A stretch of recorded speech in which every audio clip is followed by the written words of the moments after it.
Hello বন্ধুরা, Priyanka's kitchen and ব্লগে তোমাদের স্বাগত জানাই। তো দেখো, আমি তো রেডি হয়ে পড়েছি। তো বলো তো কোথায় যাচ্ছি। তো আমরা আজকে যাচ্ছি ভগবতী পুজো দেখতে সোনপুর। তো সোনপুরে নেমন্তন্ন ছিল অনেকগুলো বাড়ি। তো জানি না কার বাড়ি ঢুকতে পারবো, কারণ এতগুলো বাড়িতে ঢোকা সম্ভব নয়, খাওয়াও সম্ভব নয়।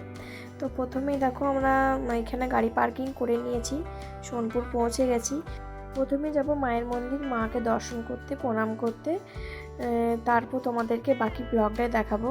তো সেরকমভাবে আমি আজকে কোনো ব্লগ করতে পারিনি, সামান্য একটু ক্লিপস নিয়েছি, কারণ প্রচুর ভিড় ছিল আর আমরা অলরেডি অনেক লেট করেই বেরিয়েছিলাম। ওখানে পৌঁছাতে প্রায় 8:30 পৌনে 9টা বেজে গিয়েছিল, আর ফিরতে ফিরতে তো প্রায় 11:30 পৌনে 12টাও বেজে গিয়েছিল। তো অনেক লেটেই গিয়েছি আমরা। তো লেটে যাওয়ার একটাই কারণ, যেহেতু ওর বাইরে টিউশন ছিল, ওর আসতে একটু লেট হয়েছে। তো সেই মতো করেই আমরা বেরিয়েছি। তো দেখো, আমি তো প্রথম ওখানে জানোই তোমরা যে পরপর ভগবতী মায়ের মন্দিরগুলো পরপরই একদম। তো এটা প্রথম মন্দিরেই আমরা গিয়েছিলাম। তো মায়ের মুখটা একদম দেখে মনটা ভরে গেল, তাই না? তো এখন থেকে দুর্গাপুজো ভাব মানে বোঝাই যায়, কারণ ভগবতী পুজো এলো মানে দুর্গাপুজোও চলে এলো। তো দেখো, আমি আমার একটু লুকটা শেয়ার করে দিলাম যে আমাকে কেমন লাগছে। সেদিন আর খুব গরমও ছিল, এত গরম যে সেরকমভাবে কোনো কিছু সাজুগুজু করে যায়নি, সিম্পলভাবেই গিয়েছিলাম।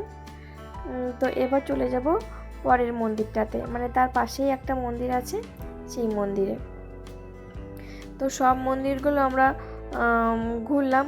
আর এখানে বড় একটা মেলাও বসেছিল, তবে মেলাতে আমরা একটু ঘুরতে পাইনি বলতে আমরা ঢুকিনি, শুধু মায়ের মন্দিরে দর্শন করে প্রণাম করে বেরিয়ে গেছি। কারণ বাকিদের ঘর বললাম যাওয়ার ছিল, তো তাদের বাড়িতে নেমন্তন্নও ছিল, তো সেই জন্য। তো এরপর এই মায়ের মন্দিরে এলাম। পরপরই মন্দিরগুলো যেহেতু, আর খুব দূরে দূরে নয়, একদমই কাছাকাছি, তাই এক জায়গায় ঘুরতেও খুব সুবিধা হয়। আর দেখো, তোমরা দেখেই বুঝতে পারছো কতটা পরিমাণে ভিড় ছিল। সেদিন ছিল নবমী। তো দেখো, আর এই বাইরেই দেখো এই মেলাটা বসেছে একদম সামনাসামনি। তো আমি ভেতরে একবারও যাইনি, দেখিও নি যে মেলাটা কেমন বসেছে। তো দেখো, এখানে আমরা একটু ওই ফটো ভিডিও তুলে পরেই সবারই বাড়ি চলে গিয়েছিলাম। আজকের মতো এটুকুই ব্লগ করতে পেরেছি।